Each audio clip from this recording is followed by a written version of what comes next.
মিষ্টি, শুনেছিস বাবা এত গরিব মানুষ, তার মেয়ে আইপিএস অফিসার হয়েছে।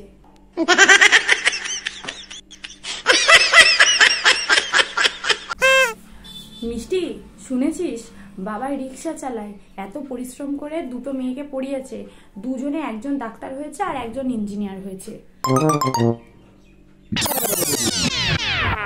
মিষ্টি, শুনেছিস বাবা এত গরিব মানুষ, ছোট থেকে কষ্ট করে দুটো মেয়েকে মানুষ করেছে, দুজনেই জয়েন্টে টপ করেছে। আরে বাবা, সেই সকালবেলা থেকে তুমি বলতে শুরু করেছো, সারাক্ষণ এক কথা বলতে ভালো লাগে। আর আমাকেই বা শোনাচ্ছ কেন? তোমরা দেখছো, দেখো না।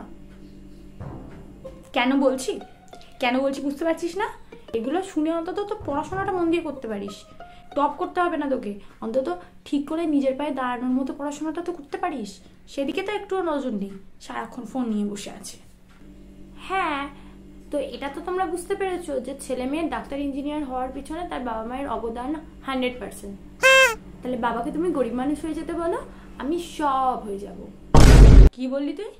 লজ্জাও করে না? না, হ্যাঁ।